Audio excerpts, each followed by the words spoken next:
Bayangkan, sebuah masa ketika Nusantara masih dikuasai kerajaan-kerajaan besar.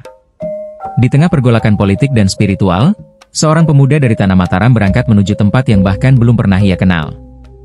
Namanya Syekh Abdul Muhyi.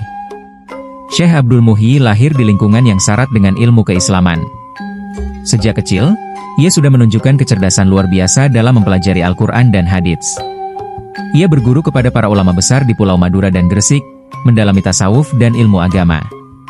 Namun, semakin dalam ia belajar, semakin besar kegelisahannya. Ada satu pertanyaan yang terus mengusik pikirannya. Di mana tempatku seharusnya? Apa misiku di dunia ini? Dalam sunyi, ia mendapat isyarat, sebuah bisikan halus di hatinya. Pergilah ke barat. Di sana ada tugas besar menantimu. Syekh Abdul Muhyi meyakini bahwa ini adalah petunjuk dari Allah.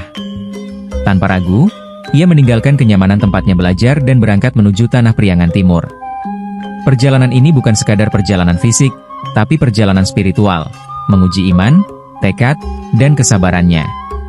Setelah perjalanan panjang melewati lautan dan hutan belantara, akhirnya ia tiba di sebuah daerah yang kelak dikenal sebagai Tasikmalaya.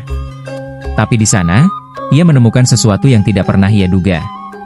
Sebuah tempat yang penuh misteri, dihuni oleh kekuatan yang tak kasat mata. Apa yang sebenarnya menunggu Syekh Abdul Muhyi di tanah baru ini? Langkahnya mantap, tapi hatinya waspada. Ia bukan hanya melangkah ke tempat baru, tapi juga masuk ke dunia yang belum pernah ia kenal. Gunung Karang, tempat yang penuh misteri dan cerita yang tak bisa dijelaskan oleh akal manusia. Saat tiba di daerah Gunung Karang, Syekh Abdul Muhyi merasakan keanehan di udara. Tempat ini begitu sunyi, terlalu sunyi. Tidak ada suara burung, tidak ada suara binatang malam. Penduduk setempat yang ia temui pun terlihat ketakutan saat ia bertanya tentang tempat ini. Lelaki tua gemetar. "Tuan, jangan lanjutkan perjalanan ke sana. Tempat itu bukan untuk manusia biasa. Banyak yang hilang, banyak yang sakit setelah melewatinya." Malam mulai turun, dan suasana semakin mencekam. Pepohonan tua menjulang tinggi, seolah mengawasi langkahnya. Tiba-tiba, angin bertiup kencang. Daun-daun berjatuhan.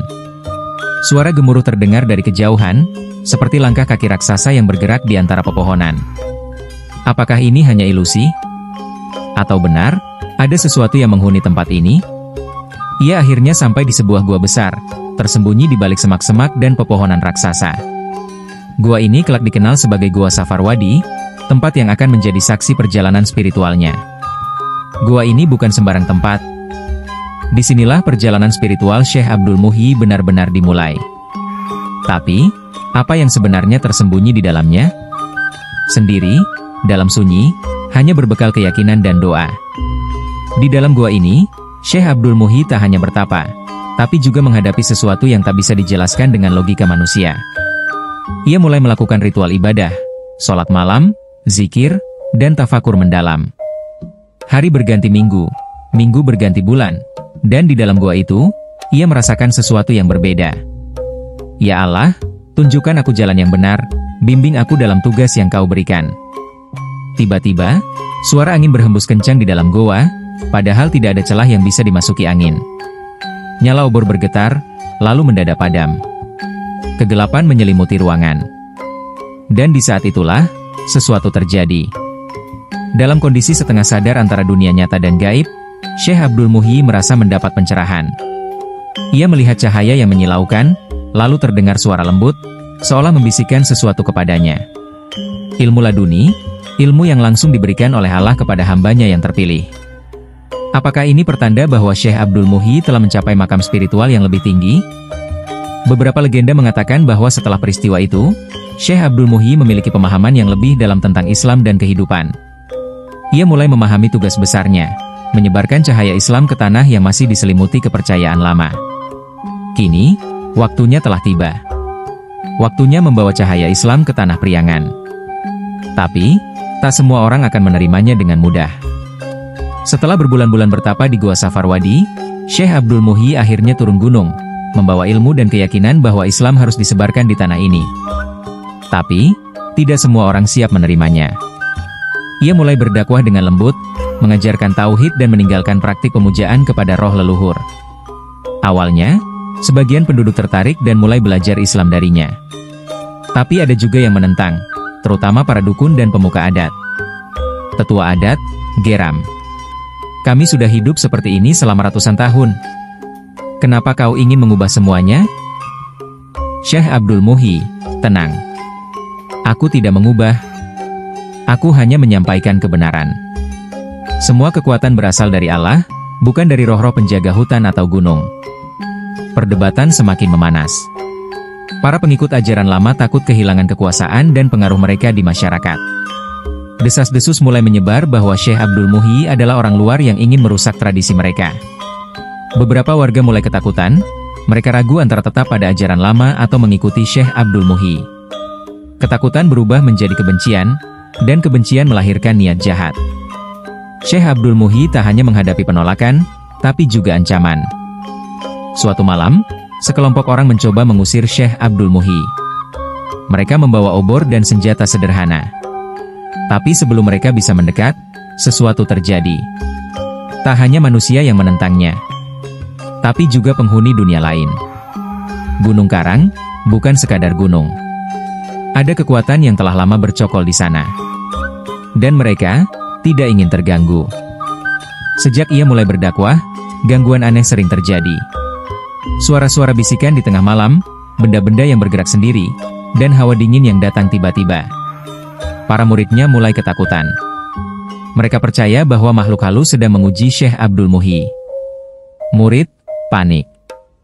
Guru, ada sesuatu di luar. Kami melihat sosok tinggi besar dengan mata merah, berdiri di pinggir hutan. Makhluk itu bukan manusia, dan bukan pula hewan. Ia adalah penghuni lama Gunung Karang. Dan malam ini, ia menunjukkan keberadaannya. Para murid ketakutan, tapi Syekh Abdul Muhyi tetap tenang. Ia keluar dari rumah, berdiri tegak menghadap hutan, lalu membaca ayat-ayat Al-Quran dengan suara lantang. Begitu ayat suci bergema, sosok hitam itu mulai menghilang. Hutan yang tadinya mencekam tiba-tiba terasa lebih ringan, seolah sesuatu yang besar telah pergi. Makhluk halus itu mundur, tapi ini bukan akhir. Perlawanan belum selesai. Karena kegelapan, tak akan diam begitu saja. Setelah menghadapi perlawanan dari manusia dan makhluk gaib, akhirnya cahaya Islam mulai menerangi tanah Priangan. Tapi, apakah ini benar-benar akhir dari perjalanan Syekh Abdul Muhyi? Setelah insiden gangguan makhluk halus, penduduk desa mulai melihat Syekh Abdul Muhyi dengan cara berbeda. Mereka tak lagi melihatnya sebagai orang luar, tapi sebagai seorang ulama yang membawa kebaikan. Lambat laun, ajaran Islam diterima, satu demi satu penduduk mulai meninggalkan kepercayaan lama mereka. Islam mulai tumbuh di tanah ini. Tidak dengan paksaan, tapi dengan keikhlasan. Tapi di tengah keberhasilan itu, Syekh Abdul Muhyi sadar bahwa dakwahnya belum selesai. Ia ingin meninggalkan sesuatu yang bisa menjadi pusat keilmuan Islam bagi generasi mendatang. Maka, ia mendirikan pesantren pertama di Priangan Timur, yang kelak menjadi pusat penyebaran Islam di wilayah itu. Dari tempat inilah, ilmu Islam menyebar ke daerah-daerah lain, bahkan ke generasi-generasi setelahnya. Pesantren ini bukan sekadar tempat belajar, tapi simbol perjuangan. Cahaya yang akan terus bersinar, bahkan setelah Syekh Abdul Muhyi tiada. Tahun demi tahun berlalu, Islam semakin kokoh di Priangan Timur. Nama Syekh Abdul Muhyi dikenang sebagai ulama besar yang membuka jalan bagi generasi penerus. Dari sebuah gua sunyi, hingga menerangi seluruh negeri. Inilah kisah perjuangan Syekh Abdul Muhyi, sang pembawa cahaya di Priangan Timur.